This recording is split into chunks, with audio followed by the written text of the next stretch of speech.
el hecho que tú vengas aquí los domingos, que quizá hayas establecido esta relación de la que habló este video hace mucho, hace poco, pues tú tienes que aprender a vivir en esa relación de una manera íntima, estrecha. Y este mensaje, ¿verdad?, que se dejó como un registro, como un consejo a esa persona para saber qué hacer si le toca vivir este tiempo, la verdad es también vigente para los que vivimos hoy, porque el mensaje de Dios para cada uno de nosotros sigue siendo el mismo. Tenemos que poner nuestra confianza en Jesús. Este proyecto nace, ¿verdad?, pues del cargo por estas personas que yo llevo tiempo orando por ellas, algunos intentando hablarles de Cristo, otros hablándole, personas que están de acuerdo pero dicen ya habrá un mejor tiempo. Recuerdo una persona que me dijo: cuando sea el arrebatamiento voy a creer en Cristo. Híjole, la verdad, qué caro, qué costosa decisión. Y yo pensaba en estas personas y decía: ¿cómo puedo yo seguirles hablando cuando yo ya no esté? Así que en ese tiempo, ¿verdad?, desde que yo me convertí, empecé a leer la Biblia. Ves que Jesús, queriendo atender esta problemática central del ser humano, que es el pecado, y su consecuencia, que es un destino eterno separados de Él, Dios promete en la Escritura el Mesías. Y a lo largo de todo el Antiguo Testamento Él va dibujando, esbozando el proyecto de salvación a través de Jesucristo. Y hoy, bueno, podemos ver en nuestros iPhones o en nuestro calendario, en nuestros cheques que firmamos, que estamos en el año 2015. ¿De qué? Después de Cristo, ¿verdad? Es decir, Dios cumplió su palabra y mandó al Mesías. Bueno, había más de 300 profecías que anunciaban la venida del Mesías, la venida de Cristo, y hay más de 700 que nos hablan de que Él va a regresar. Así que si hoy puedes constatar que Jesús vino y transformó la sociedad y el mundo, puedes estar más del doblemente seguro que Él va a regresar. Así que la única forma en la que el ser humano de una manera lógica puede responder ante esta evidencia es prepararse para su regreso. Y como vimos, ese regreso va a tener dos etapas. La primera, como ladrón en la noche, en donde el mundo no lo verá, pero Él vendrá a llevarse a los suyos para librarlos de un tiempo de castigo, de juicio que van a venir sobre la humanidad. Fíjense cómo es Dios. Dios no nos dice cuándo va a ser, pero sí nos dice que prestemos atención a las señales. ¿A qué señales? ¿A las de tránsito? No, ¿verdad? A las señales que su misma palabra nos dice. O sea, Dios no te va a dar a ti una revelación, a mí otra. Él siempre nos lleva a poner nuestra fe en la palabra. Él dice, como en los días de Noé, como en los días de Lot. ¿Qué caracterizaba los días de Noé? ¿Qué caracterizaba los días de Lot? ¿Y qué hizo Dios en esos tiempos? ¿Por qué nos asemeja el tiempo de su regreso con estos dos hechos históricos? Bueno, en los días de Noé, lo que nos dice la Escritura es que habían dos características: una violencia generalizada y también una actividad demoníaca muy manifiesta. Y por otro lado, vemos que había ya una dureza hacia el mensaje de salvación, al punto en que solo Noé y su familia aceptaron el mensaje, creían en Dios, solo ellos vivían de acuerdo al corazón de Dios y a la revelación de Dios. ¿Qué le dijo Dios a Noé? Prepárate un arca, entra con toda la creación animal, y finalmente cerró la puerta y vino el diluvio. ¿Sí? Entonces, ¿qué nos habla los tiempos de Noé? Que Dios estaba viendo la maldad, la violencia, y decide actuar cuando en paralelo a esto, la humanidad ya está tan endurecida al mensaje de salvación que decide ya no creer. En los tiempos de Lot, ¿cuál era la característica de los tiempos de Lot? Una inmoralidad sin freno, una descomposición de la sociedad, a tal grado que igualmente Dios decide de una manera sobrenatural intervenir, pero vemos que Él no castiga al justo con el injusto. Hace lo mismo que hizo con Noé. ¿A quién podemos rescatar? A aquellos que habían decidido aceptar ser transformados por Dios. Y a pesar, ¿verdad?, de la, digamos, el enraizamiento de Lot en Sodoma, vemos que a pesar de su indecisión en si salir o no salir, vemos que Dios cumple su promesa, lo toma de la mano y salte. Y hasta que él no salió, no vino el castigo. Como en los días de Lot, como en los días de Noé. No sé tú cómo veas la sociedad hoy en día, no sé cómo veas las noticias, a veces es mejor ni verlas, pero a lo que sí podemos, a la conclusión que sí podemos llegar, es que hay una maldad generalizada, ya hay una inmoralidad institucionalizada. Esto es de llamar la atención. La familia ha sido blanco siempre, ¿verdad?, de los ataques de Satanás, pero como nunca hoy en día, ¿sí? Es impresionante cómo el matrimonio, los hijos, todo está siendo asaltado y en gran medida conquistado por este espíritu, ¿verdad?, por esta maldad que está conquistando todas las estructuras. Me llama mucho la atención como hace unos meses, cuando se dio el fallo de la Suprema Corte en Estados Unidos, todo el mundo celebró esta decisión de tolerancia, de aceptación, ¿no?, de los matrimonios homosexuales. Y me llamó la atención cómo N perfiles en Facebook, N monumentos y edificios gubernamentales a lo largo de todo el mundo se iluminaron, ¿sí?, para festejar este fallo. ¿Y con qué se iluminaron? Con un arco iris, ¿verdad? Y me llama la atención cómo el arco iris, ¿en qué tiempo se institucionalizó el arco iris? ¿A quién se le dio el arco iris? A Noé, ¿verdad? En los tiempos de Noé, Dios le dio el arco iris como una señal de la fidelidad de Dios. Y hoy se usa como la institucionalización de la inmoralidad de Sodoma. La señal de Noé para institucionalizar la inmoralidad de Sodoma. En los tiempos de Noé, en los tiempos de Lot. Cuando yo tuve el cargo por estas personas, uno va estudiando la Biblia, sabe que esto va a suceder cuando, no lo sabemos, pero la inminencia es evidente. Dios nos dice que veamos la sociedad, ya la vimos, que veamos la violencia, ya la vimos.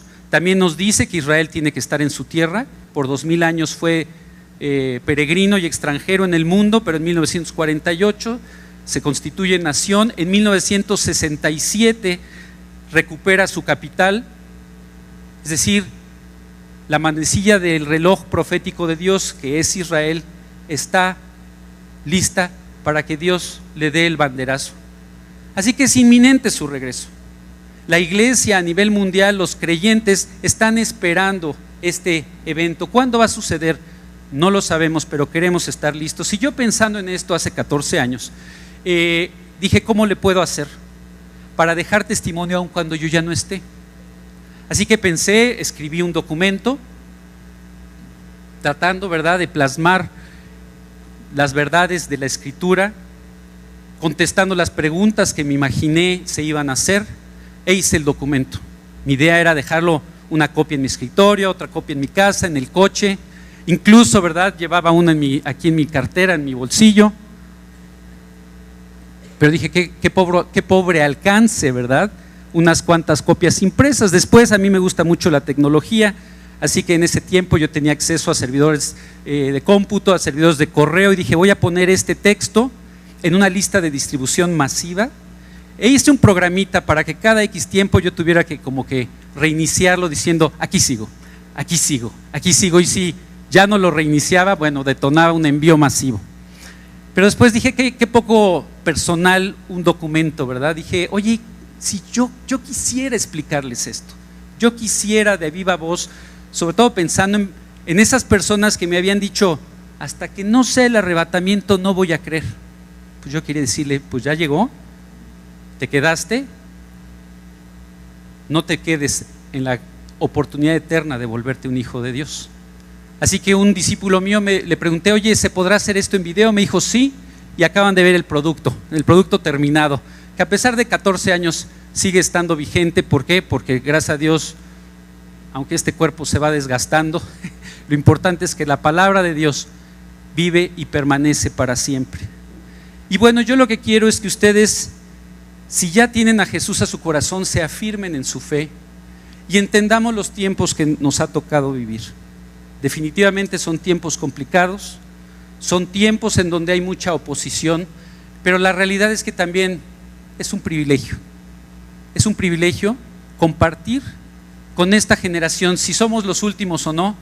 Como decía el otro día una persona, yo estoy seguro de mi encuentro con Dios. Hace 37 años Él cambió mi vida, me ha dado testimonio de que Él está en mí, transformando mi existencia y dándome una perspectiva que yo jamás imaginé.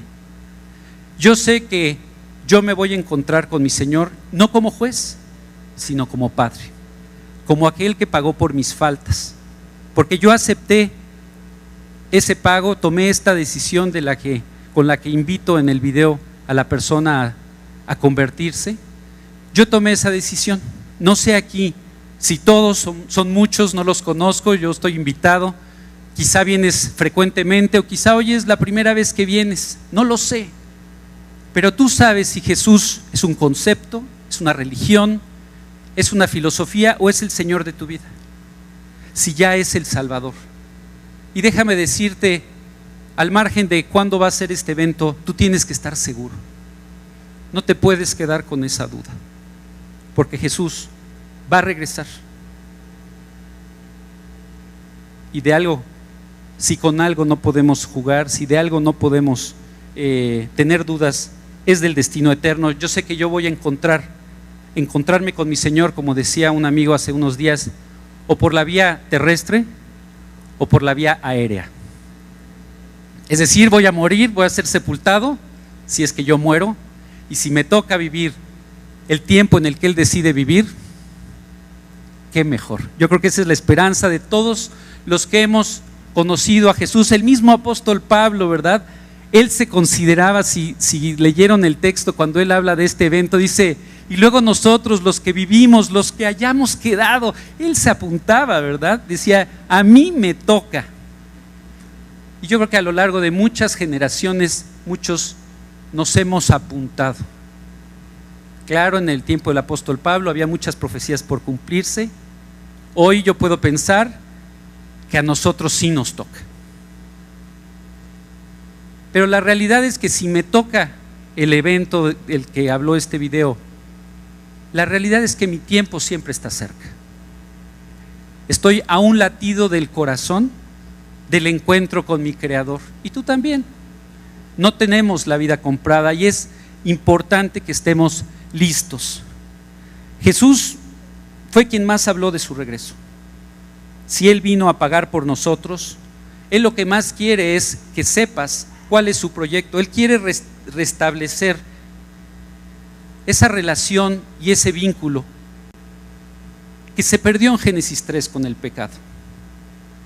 Así que mandó a Cristo hace 2000 años para pagar por tu deuda, pero tiene pensado regresar para finalmente poner todo como Él planeó, ¿sí? Y Él reinar de nuevo entre nosotros. Pero Él no quiere súbditos a fuerzas. Él solo puede reinar sobre aquellos que acepten el reinado de Jesús en su corazón. Y en uno de esos pasajes donde Él habla de su regreso, quiero hacer énfasis en Mateo 25, donde vienen varias parábolas acerca de su regreso. Quiero nada más hacer énfasis en dos aspectos. En la parábola de las 10 vírgenes, Jesús usa un ejemplo que a Él le gustaba mucho usar para hablar de su regreso. Él va a hablar de una boda judía. La boda judía tenía características muy especiales y que le permitían a nuestro Señor hablar en términos muy claros y prácticos, concretos para sus oyentes, hablar sobre aspectos de su regreso. En una boda judía, ¿cómo era una boda judía? Primero, un chico se fijaba en una chica, sin duda platicaba con su padre, una vez que le decía, oye, yo creo que es un buen partido, está bien, el hombre se acercaba con la mujer, le proponía matrimonio, no había noviazgo, le proponía el matrimonio, y esta mujer, si aceptaba, el novio, digamos, le ofrecía una copa, y si la mujer aceptaba y su padre aceptaban la propuesta, tomaba la copa, la mujer, y bebía de ella, y de esta forma estaba aceptando la propuesta, y estaban desposados. Todavía no estaban casados, estaban desposados. ¿Qué implicaba estar desposados? Que entonces el hombre se iba de regreso a su casa y empezaba a preparar el hogar donde él y su futura esposa vivirían. En ese tiempo las aldeas eran aldeas familiares, entonces el hombre construía el hogar en la finca del padre, ¿sí? Eran como anexos que se iban construyendo.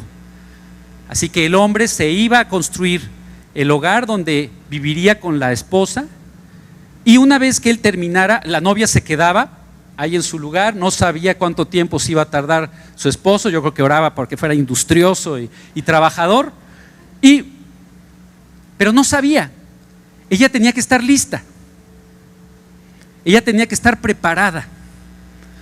El hombre, cuando terminaba, de acuerdo a lo que tenía que hacer, la construcción, llamaba a su papá.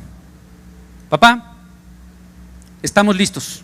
Y llegaba el padre, inspeccionaba la casa, y era el padre del novio el que daba el visto bueno. Estamos listos, la casa está lista, puedes ir por tu novia. Cualquier similitud con el regreso de Cristo no es mera coincidencia, porque Él usó este ejemplo. Él, sin aviso previo, el novio regresaba, generalmente a una hora un poco inhóspita, porque era parte de la expectativa de regresar. Generalmente en la noche, nada más se oía la voz de alguien diciendo, ¡ahí viene el novio! Y todos tenían que estar listos. La novia, la familia, las damas, nada de eso. Y, ¡ay, voy a hacer mi cita con el salón de belleza! ¿Qué me voy a poner? ¿Me pondré corbata? No, tenían que estar listos. Por cierto, una disculpa porque me pidieron que no llegara demorado. Y pues Jesús dice en Juan 14, en la casa de mi Padre muchas moradas hay. Si así no fuera, yo os lo hubiera dicho. Voy pues a preparar lugar para vosotros, para que donde yo estoy, vosotros también estéis. El novio se fue a preparar la morada para la novia. A lo largo de todo el Nuevo Testamento, la iglesia se compara con la novia. Tenemos que estar listos, porque en cualquier momento, no sé si lo sabremos con mayor claridad o no, pero ya lo estamos viendo, es inminente el regreso de Cristo. Y no sé, aquí para las chicas que ya se casaron, no sé cómo fue su día de bodas, quizá fue una locura, quizá no, pero estoy seguro que dedicaron una gran cantidad de tiempo, recursos y personal para estar lo más presentables posibles para ese día. ¿Qué tanto has pensado en tu encuentro con Jesús? ¿Qué tanto tiempo, recursos, personal estás invirtiendo en ese encuentro? Yo creo que tenemos que estar listos. En estas dos parábolas, en Mateo 25, él habla en el versículo 5, dice, y tardándose el esposo, cabecearon todas y se durmieron. Está hablando de las 10 vírgenes, las damas, que ya sabían que se iba a acercar el novio, no sabían a qué hora, estaban ahí y les dio sueño y se durmieron. Hablando de que el novio se tardó. Pues sí, porque uno se tarda. En la siguiente parábola, la parábola de los talentos, donde Jesús está hablando también de su regreso, pero enfatizando otra verdad, habla de que un potentado, ¿verdad?, le da a sus siervos ciertos recursos activos para que los administren durante su ausencia, y que él regresaría para pedirles cuentas. ¿Sí? Conocemos quizá la parábola, pero voy a hacer referencia a lo que dice el versículo 9, dice, después de mucho tiempo vino el señor de aquellos siervos y arregló cuentas con ellos. Después de mucho tiempo. El novio se tardó y se durmieron las vírgenes, las damas. Hoy han pasado casi 2000 años desde que Jesús caminó entre nosotros y dijo: voy a regresar. Mucha gente piensa que esto es una fábula, que esto es una exageración, que esto es producto de la imaginación, pero si tú lees la Biblia te has dado cuenta que la Biblia es veraz de principio a fin y que no está sujeta a tu opinión o a la mía. Dios va a cumplir su palabra porque Él es fiel y Él comprometió su palabra, Él dio su palabra. Así que Él va a regresar y va a pasar lo que dice la Biblia. Es más, yo creo que el video se queda corto de lo que va a pasar. Así que tú y yo tenemos que estar listos. Y aun cuando ha pasado mucho tiempo, aun cuando muchas voces, inclusive del mismo cristianismo, empiecen a dar: no, pues ya vamos a dormir un poco, o vamos a hacer la obra, o vamos a pasarnos pachangueando, total, el Señor tarda en venir. La Escritura nos dice cómo debemos vivir. En 2 de Pedro, capítulo 3, esta es la misma Biblia de los hace 14 años, se nota porque ya está deshojándose.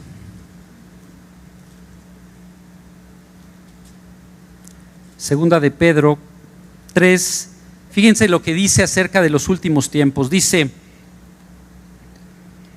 sabiendo primero esto, estoy leyendo del versículo 3 en adelante de 2 de Pedro 3.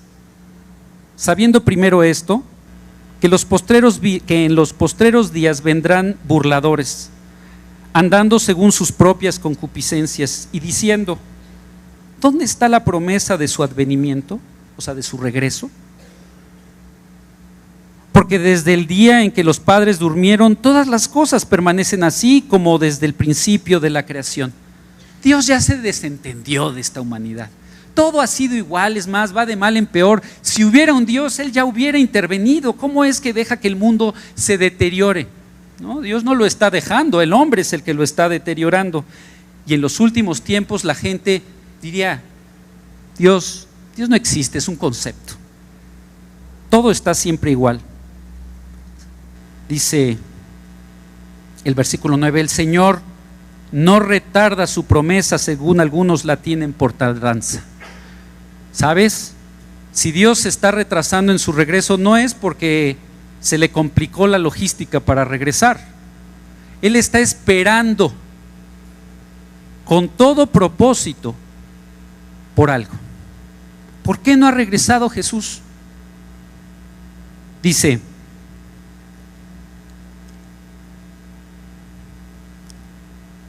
sino que es paciente para con nosotros, no queriendo que ninguno perezca, sino que todos procedan al arrepentimiento. No queriendo que ninguno perezca, sino que todos procedan al arrepentimiento. ¿Qué fue lo que hizo Dios en los tiempos de Noé? ¿Saben cuánto tardó Noé en construir el arca? Pregunta de trivia bíblica. 120 años. ¿Saben cuántas almas ganó Noé en 120 años?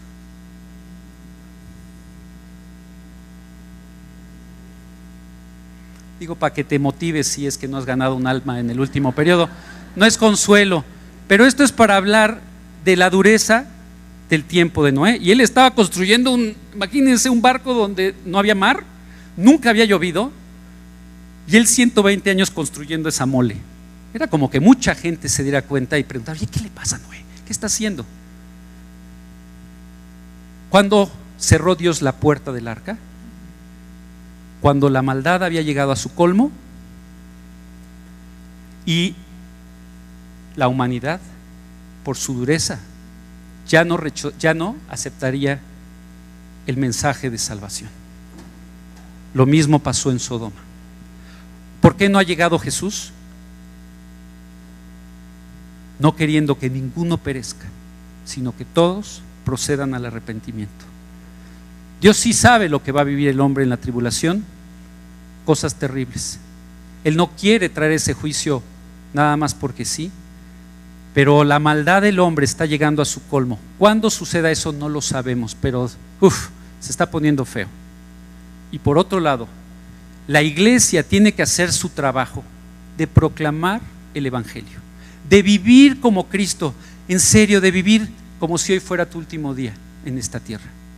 Algunos piensan que Jesús puede regresar hoy. Yo no sé, pero yo tengo que vivir como si hoy regresara. ¿Por qué? Porque si Él regresa o yo voy a Él, es inminente. Dice este pasaje, ¿cómo debemos vivir si tenemos claro que va a regresar Jesús y que Él solo está esperando que la gente se arrepienta? Dice el versículo 14, por lo cual, oh amados, estando en espera de estas cosas, ¿cuál es el regreso de Jesús? Procurad con diligencia ser hallados por Él sin mancha e irreprensibles, en paz. Vive limpio, vive como esa novia, lista para su encuentro con Jesús.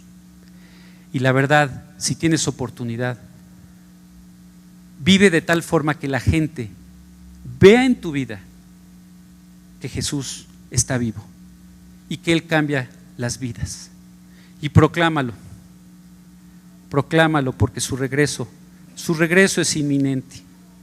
Cuando los discípulos, me encantan los discípulos, me identifico tanto con su inmadurez y sus conflictos. Dios sabe de qué material estamos hechos.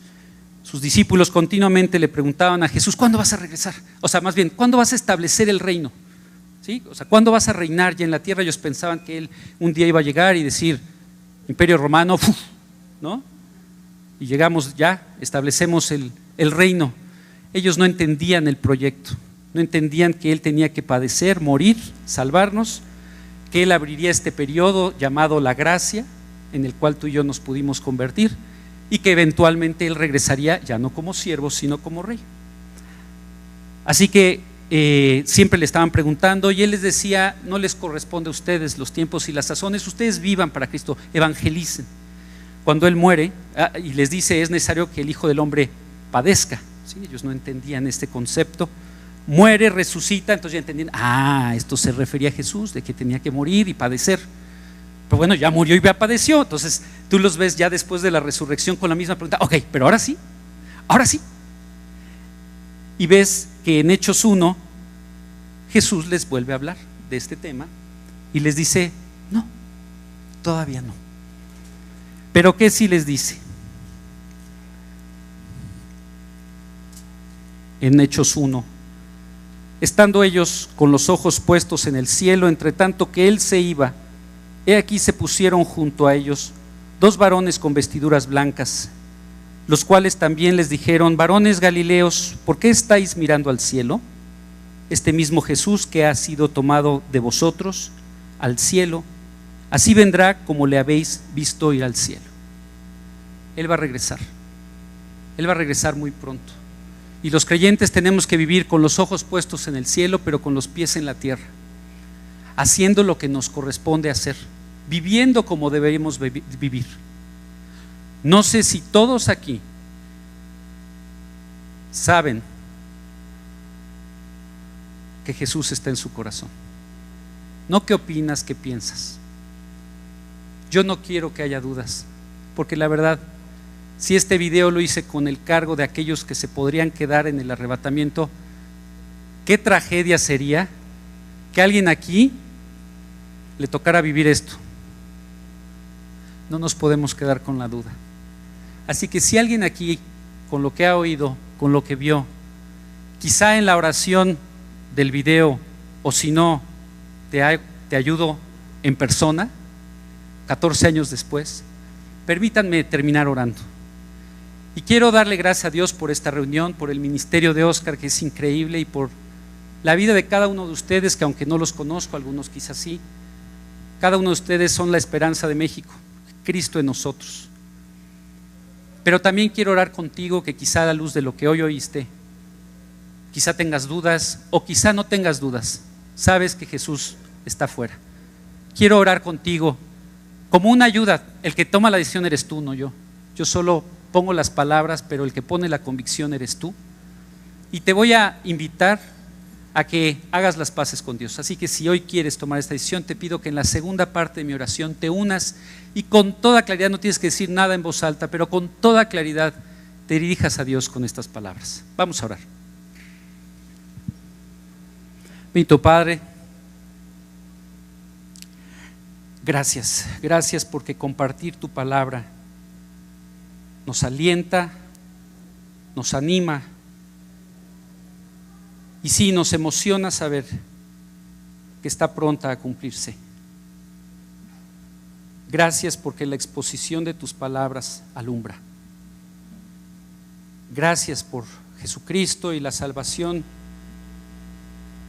que Él trajo y con ella la esperanza y la vida transformada. Te queremos pedir que tú avives a cada uno de tus hijos aquí y nos proyectes a vivir como esa novia, limpia, sin mancha, irreprensible, esperando tu regreso, pero no esperando como una actitud contemplativa, sino realmente con las manos en la obra, haciendo tu voluntad, proclamando que haya aún esperanza, haya aún espacio y las puertas del arca siguen abiertas. Gracias Dios por esta reunión, gracias por el ministerio de Óscar, bendícelo y usa profundamente este grupo, Dios, para transformar a México. Y a ti que hoy quieres tomar esta decisión y has reconocido tu condición y tu necesidad, te pido que te dirijas a Dios con estas palabras. Dios, gracias, porque hoy he entendido que mi pecado me separa de ti. Comprendo, Dios, que necesito un Salvador y que ese Salvador eres tú. Te pido perdón por todos los pecados que he cometido. No los recuerdo todos, pero tú pagaste todo. Acepto el pago que tú hiciste por mí en la cruz. Te abro las puertas de mi corazón y te invito a mi vida para que entres como mi Salvador y mi Señor.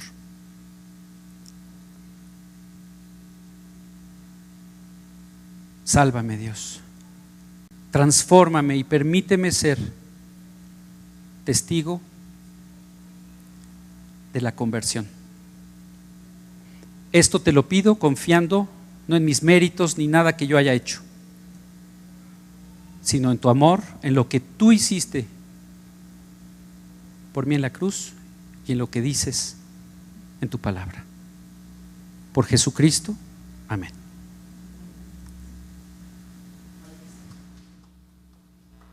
Aquí para Alex.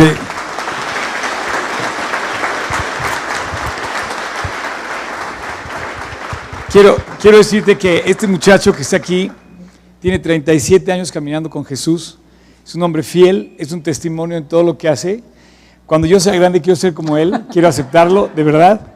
Así es la cosa. Alex, hemos sido muy honrados y estamos muy agradecidos que hayas compartido esto.